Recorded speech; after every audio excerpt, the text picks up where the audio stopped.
Morning, everybody, or afternoon, depending on when you see this. Thanks again for your flexibility. I appreciate that, and I know Mrs. Silverane and Mr. Wilson appreciate it as well. You're making all of our lives easier at this particular moment in time when I got a lot going on. So, I want to talk through the iReflect SSG. So at this point, you don't need any devices in front of you, so you could close your computers, and if you have a phone, flip it over. Then I'll show you where you can find this document once we've kind of gone over it, and I'm going to make it a little bit bigger so it's easier to read. All right, so usually at the end of the trimester, and obviously we let the trimester go a little bit, we're treating it more as a right before winter break reflection, which timing-wise always just feels so natural, I think, to think about things before we head off for that nice long extended winter break. And so what we're going to have you reflect on are the first three areas. The first area is I am a reflective learner, and we have 3 examples of that, that you use SSGs to reflect. So there you're actually going to link SSGs to your SSGs, ironically enough. And people were saying, well, my SSGs aren't very good yet.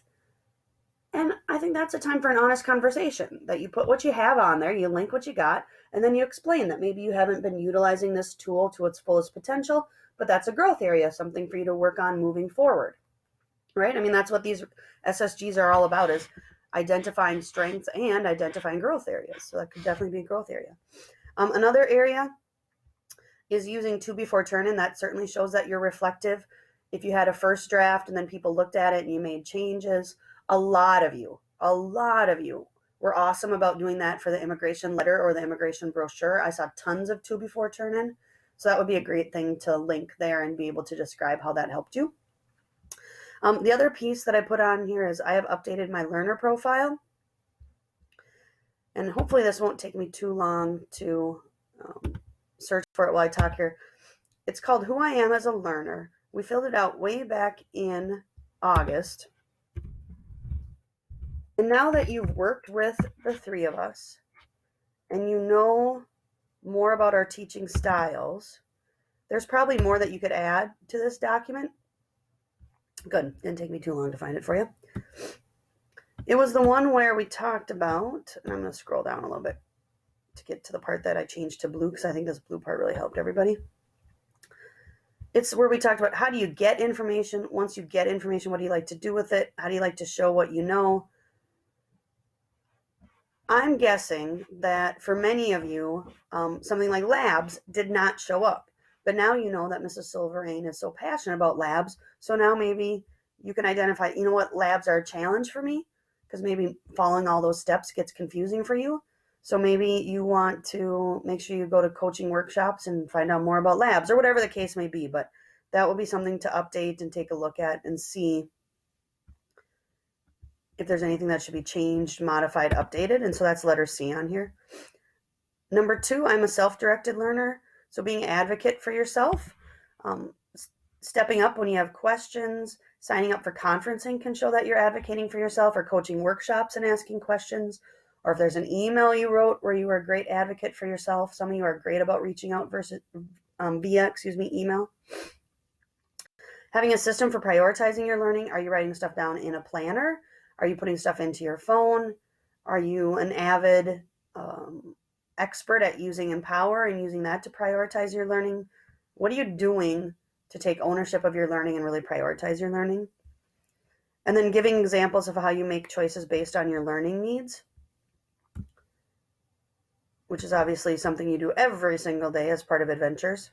The next piece is that conferencing piece. We did 1 at-home conferences, again, way earlier in the year. I think it was beginning of October. This time, instead of emailing the conference link to you or trying to email it to your parents, I've put it right into the SSG. So when you click on that, it'll come up with a form. So between now and next Thursday, before we leave for winter break, you should find that, precious 15, 20 minutes to sit next to your parent or another adult who loves you and cares about you and who cares about your education, and go through the checklist and answer the questions with that parent or with that adult that loves and cares about you. Part of the conference will be showing that person your behaviors that support learning, which again is a link. This is actually a district-wide list. The district has been a little slow to roll it out, but we think this list is so good that we wanted to share it with you guys earlier. Once you make a copy of this for yourself, it'll have drop-down windows. So if you see, for example, strives for personal best, you can say, you know what, when I look at being self-motivated, displaying integrity, wanting to learn and improve, I'd say I often do that, and I would give myself that ranking. And as you can tell, we'll do it a couple different times during the year. And so you'll be able to show that to your parent or to your adult.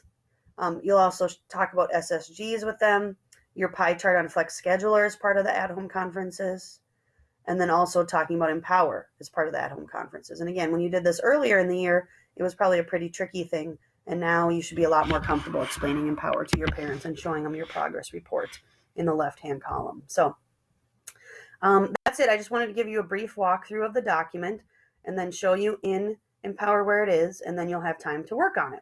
Oftentimes the best thing we can have is the gift of time, so that's what you're going to get. So if you're in Empower and look at all the different SSGs that I have lined up here, there's 4 so far.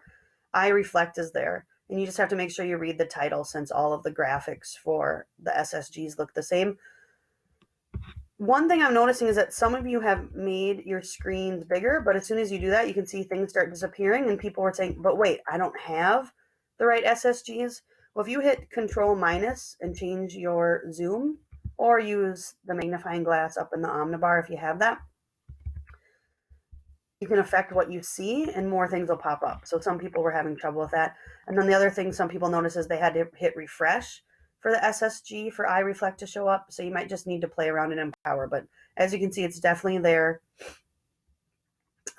waiting for you to fill it out. So there you go. The rest of the time is yours to work.